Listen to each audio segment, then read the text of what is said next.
when your TED Talk went huge, I watched it. And one of the things that I found interesting was the Kuuk Thaayorre people. Mm-hmm. You could tell us their log line, please. So there are languages in the world that don't use relative terms like left and right to organize space. And instead, everything is done in some kind of absolute space. So, for example, cardinal directions like north, south, east, and west. And when I say everything, I mean everything. So in some languages, you would say, oh, there's an ant on your southwest leg.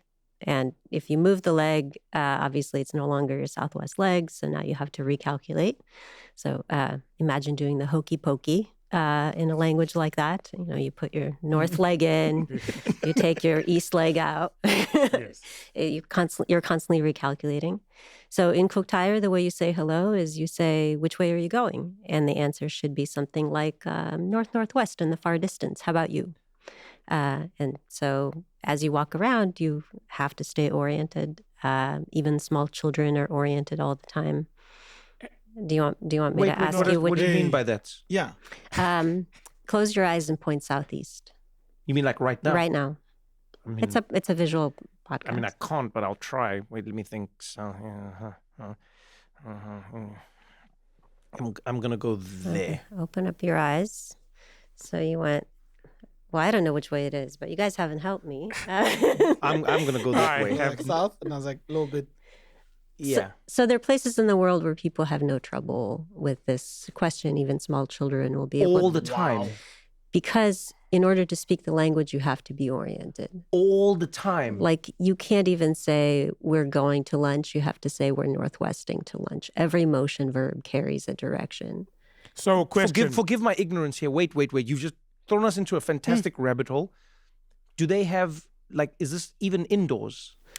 Even indoors, yes. People who speak languages like this live in all kinds of different environments. Yeah. Some live in forests, some live in deserts. There are all kinds of physical environments. Some are flat, some are mountainous.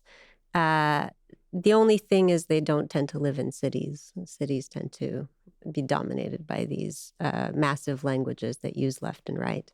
But it's about a third of the world's languages that use absolute directions of some kind, primarily. Not a third of the world's speakers, but a third of the world's languages. So they tend to be smaller languages. Damn. But it's a completely different way of organizing yourself in the world. And one experience I had when I was spending time with the Kuuk Thaayorre is I started seeing myself from a bird's eye view, and I was like a little red dot that was traversing the landscape. And then as I turned, the little window that had opened up in my mind rotated in my mind, but stayed locked on the landscape. And as soon as it did that automatically, I thought, oh, well, that makes it so much easier. Now I have this automatically updating map. And I kind of sheepishly confessed it to someone there. I said, this weird thing happened. And they said, well, of course. How else would you do it? It's obvious. And then if you look at all the artwork from folks in that area, it's all done from a bird's eye view. No. That's just how they see the world. So they've figured out the whole system. I'm just thinking of this now. Crop circles, Mm-hmm. and they have those, sometimes they're birds, not only crop circles. Those Structures that you can only see from up above. See from above. Mm-hmm. So do you think that someone who grew up in that kind of language, if they walked around it, because if we walked around, I assume we would just be like, we would have no idea that there was a bird if you were above. Do you think that they would have some semblance of, wait a minute, I just walked around a shape that is A bird. That's a really great question. No one has done a study exactly like that, but people, when speakers of those languages are taken to new environments, they continue to stay oriented really well, and they continue to maintain a sense of where they are relative to all kinds of unseen locations. So you can take them to a new location out in the bush they've never been, no visibility, and say, can you point to Melbourne or can you point to Sydney? And they can do that. And the only way to do that is to keep track of how far you've traveled and at what speed, and to continue to maintain a geometry in your mind. So those people never make that would be awesome great to kidnap try. victims, ne? Yeah, Hoodie over them and drive, they'll be like, Yeah, and then when they take the hoodie off and then read this out to your family. Hey, I'm here at Northwest, and they've taken me, and you guys are southwest of me, southeast of me. Now come and get. But here's the language that I'm most interested in, and I've heard this question asked before. The one that Dave asked about what language do people dream in, and in most cases I can't answer that question because I don't feel like there's a language in my dreams. I feel like I just understand. I interact with someone and I'm like, yeah. It's some form of telepathy. It's what makes friends great friends. It's the words that are not spoken between them. It's actually what, when they look at each other and go, I know, you also hungry? I was feeling hungry too. So I'm thinking, when we recognize other languages, even recognize sign language and body language, do we recognize telepathy as a language? The fact that we understand without speaking? Well, certainly it's not fully telepathy in the sense that there's still a body language component to it. There's still a context around it. But all of that is part of communication, right? So even the way we move our bodies, the way we gesture, our facial expressions are all very rich channels of communication. And they also differ between language groups. So what a gesture means for one group of speakers is going to be something different for another group of speakers. Can we go back to the Kuuk Thaayorre? Kuuk Thaayorre, yeah. So thank you, by the way, Dave, for bringing that up. What are the advantages to them perceiving the world like this? Like, what do they have that we don't have? Just in general, are there any benefits, or is it just like a certain swag of living? Well, any way that you think of space will have some advantages and some disadvantages, right? So if you're able to stay oriented, better than we used to think humans could, which is what the Kuuk Thaayorre and many other groups like them do.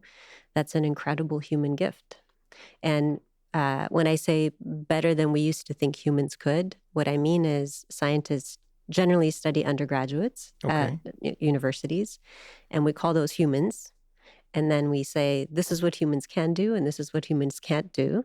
And so for decades, scientists would say, well, humans can't orient very well, because we studied undergrads at North American universities. Oh, damn. And then we went to other locations and found humans who not only could do the thing that we thought was biologically impossible for human brains, but the little kids could do it. And it wasn't even that hard to learn.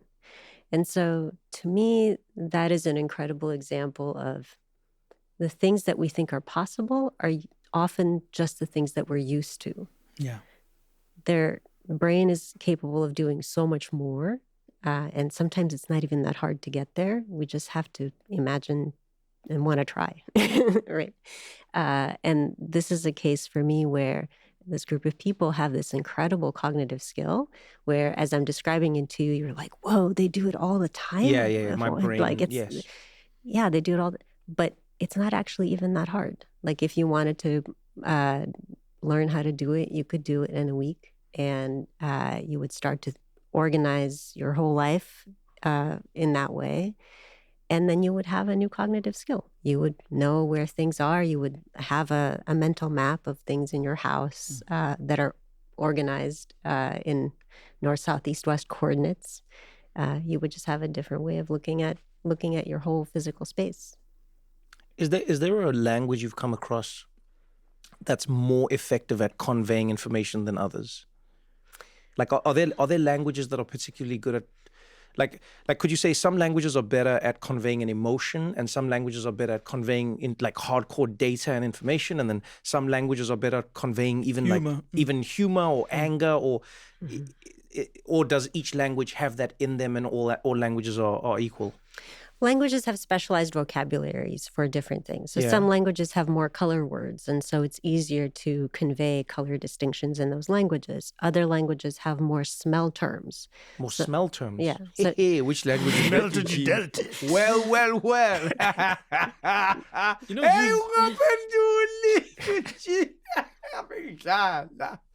Sorry, yes. you see what I meant about this mischief? Sorry. You see what I meant? It was all fun and games, intellectual in English. So which other languages? And then you see, this is what I go through every day. Oh man, I'm sorry. What a delightful work environment. He's so north, east, west, this guy.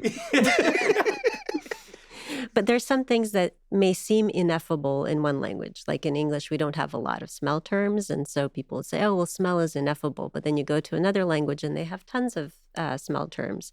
So it turns out the ineffable can be effed depending on the language that you speak. So different languages will have specialized vocabularies for different kinds of things. There's not one language that is like, yes, it's easy to communicate all the things in this language. There are trade-offs. Another question. I want you to start making statements. Yeah. Just to vary it up. Yeah. I just feel like as an audience member, I'm just like, all this guy comes, you know, when they're like, those people who just come with empty hands. All they do is come here, hands, question. What about statements, I've Dave? come with the mind of a student, not the mind of a master. Because I'm here with a master. That was a beautiful statement. You see, that was beautiful. I've come with the mind of a student and not the mind of a master. Because I'm in the presence of a master. That was wonderful. But can you call a female master a mistress? Is that what it is? I don't think that's the evolution of the word. You can't? I'm not sure. So if someone is a master and they're male, makes sense. What was the female version of a master? Do you know off the top of your head? I don't know. I'm going to look this up. up. This next topic was brought to you by misogyny. No, I want to see. But this is something I want to see. The question. You ask your question, Dave. Yes, they have that is an additional cognitive skill, like almost like we don't have it. They're not missing one. Like, what do we use? Do you know what I mean? They're not missing one. Well, so using left and right is a different kind of cognitive skills. That's our one is left and right. Yeah, so you have to learn the difference between left and right, and you have to be able to apply left and right in lots of different orientations. So like it could be your left, my left. So I have to be able to do the mental rotation to say it's on your left as opposed to on my left. Right? Which is more simple than... But it's just a different skill, a different reference frame to think in. Can they do that? In many communities that have been tested, they can't. That's not their way of organizing space. And sometimes even if they look at left-right mirror images of something that's decontextualized, like a little figurine of a girl sitting under a tree or whatever, and they see a mirror image, they'll say it's the same, because to them it's not placed in any physical context that they can recognize geographically. So they say it's not meaningfully different. So and that brings me to but this another thing you had was, if I'm not mistaken, was some people don't count distinctly. Because of their language. Some languages don't have number words. Yeah. So, okay. Now that one, because I can get... Wait. So like the word 1, 2, 3, some languages don't have... Some languages don't have any exact number words. Some languages have number words up to about 2 or 3 or 4. And then after that, it becomes few or many. Some languages count in base 13 or base 87 instead of base 10, or base 27. Some count in a version of binary times 10. Yeah, Zulu is the same. But that I get. You count up to 9 and 10, and then after that is 10 and 1. 10 and 1, 10 and 2, 20, okay. 2 and 3. But that's more. But the people who do the many, like, I mean, in the sense of, they don't have 1, 2, 3. They don't. No, they just have relatively few, relatively more, yeah. Okay. So now, in terms of, from a language point of view, the thing that they are observing. So I see 5 cats here. They're not 5 cats. Obviously, I'm not losing it, But I see 5 cats. A person from that language, what happens? What do they see? They see some cats. And I'll tell you, so very often people will ask questions like I asked this question when I first heard about this language. I said, well, but some of these people have, 7 kids. How do they keep track of their kids? And I was immediately told, you must not have children because you don't actually keep track of your children by counting them. You don't just need to achieve a certain number of short people. You know them as individuals, right? There needs to be Timmy and Bobby and so on. And so when people need to keep track of a certain number of things, so for example, you have your axe with a notch in the handle and the axe that has a red handle and the axe that your brother gave you, you know them as individuals. But then in other cases, having the number is actually completely unimportant in the natural world. Like 3 fish doesn't equal 3 fish because each fish is a different size and freshness and tastiness than every other fish. What's important is how good of a meal you're going to have. 3 fish certainly doesn't equal 3 tomatoes in any important sense. The exact numerosity only matters once you start using money. So then you need to have an abstract unit and you have to be able to count things. But up until then, having an exact, like I have 7 children, that's not the important. You don't want to have 7 children. You want to have all of your children, all of your axes and so on. But like the thing you're saying about, you also said a thing about some cultures we have a forest and then they can't comprehend a forest or something along those lines. They comprehend separate trees. Am I? I don't remember saying that. It's almost to the same idea. What I'm trying to say is like, I get what you say. It's a question. So I see 3 people here. Some people just see a few people. They never go 3. It never occurs that they go 3. Because that's not part of, like almost like, I don't want to say a baby, but if your brain doesn't do that, then it doesn't do that. Is that basically what you're saying?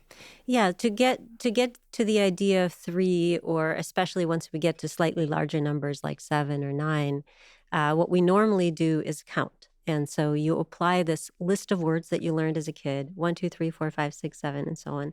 And you name all of the objects in the array. So I'm going to name 1, 2, 3, 4. That number is a name. Yes. And the last word that you say, that's the number of items. So they're 1, 2, 3, 4 people. That's how I know. That's a little skill that we learn as kids. So once you have to get an exact number of anything above 3 or 4, 3 you can kind of do visually, but like 7, it gets harder. You start applying this little linguistic trick that you learned. But if you don't have number words in your language and you never learn that linguistic trick, then you just say, okay, there are a few. And you can approximately say there are a few more here than there, but it's not exact. It's not exact. Yeah. Okay, great. So now, sorry to hog the mic, but actually I'm not sorry. Because you said don't say sorry unless you are, which I'm not. Also with the time, is it Arabic the one way? It goes or like right to left. Letters, right to left, right to left. This is just a simple question. Do you think that it was like a QWERTY kind of situation? Like you read right to left in one language, left to right in another language. Do you think it was like a QWERTY kind of situation? QWERTY, the keyboard. Is that somebody basically went, guys, it's easier to do it this way, and then everything went that way? Is it like that? Writing systems got developed in different directions based on the kinds of tools that people were using for writing. So if you're primarily writing by chiseling on stone, you have your dominant hand for holding the precise instrument and the other hand for hammering. But if you're going to be writing with ink, then you want to write in a way that doesn't smudge the ink as you go. So you end up with different writing directions based on how predominantly people were doing the writing, what tools they were using. Okay. And then that just sticks around for centuries, This message is brought to you by Apple Card. Shaved ice by the beach. A trip to the state fair. And a throwback flick at the local drive-in. They're more than just items to check off the summer bucket list. They're also opportunities to earn 2% daily cash back when you use your Apple Card with Apple Pay. Apply for Apple Card now and use in minutes with Apple Pay. Subject to credit approval, Apple Card is issued by Goldman Sachs Bank USA, Salt Lake City branch. Terms and more at applecard.com.